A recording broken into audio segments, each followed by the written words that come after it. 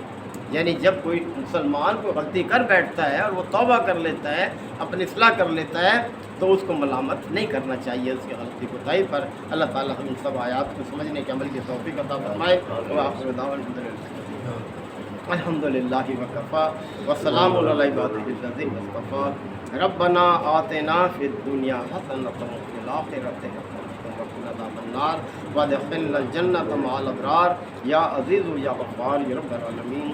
اللہم انک عفو کریم تحب العفو فاعف عنا۔ اللہم من احییتہ منا فاحیہ علی الاسلام ومن توفیتہ منا فتوفہ علی الایمان۔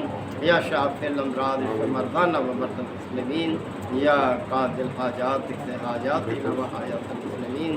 اللہم اعز الاسلام والمسلمین۔ اے پروردگار، تیرے بندے اب تیرے گھروں میں اعتکاف کے لیے بیٹھے ہیں، یا اللہ ان کے اعتکاف کو خالص کر، اپنی قربت کا ذریعہ بنا دے اس اعتکاف کو۔ یا اللہ جو دعائیں مانگے اہل ایمان اس اعتکاف کی حالت میں، ان کی دعاؤں کو قبول فرما۔ یا اللہ اس وقت 2 مسلم ممالک پاکستان افغانستان کشمکش کی حالت میں ہیں، یا اللہ دونوں کو صحیح فیصلہ کرنے کی توفیق عطا فرما، آپس میں محبت اور خلوص پیدا فرما۔ اس جنگ سے کسی کو کوئی فائدہ نہیں، اللہ تعالیٰ اس سے ہمیں محفوظ فرما۔ اسی طرح سے دوسرے اہل ایمان پر بھی ایک مشکل وقت آیا ہوا ہے، یا اللہ ایمان کے تقاضوں کے مطابق رویہ اختیار کرنے کی توفیق عطا فرما۔ جو کفر اس وقت دندناتے ہوئے چڑھ آئے ہیں، یا اللہ تو ہی ان کا سد باب کرنے والا ہے۔ یا اللہ ان کے ساتھ وہی سلوک فرما جو تو نے فرعون اور اس کے لشکر کے ساتھ کیا تھا۔ ربنا تقبل منا انک انت السمیع العلیم وتب علینا انک انت التواب الرحیم۔ صلی اللہ تعالی علی خیر خلقہ محمد وآلہ وصحبہ اجمعین۔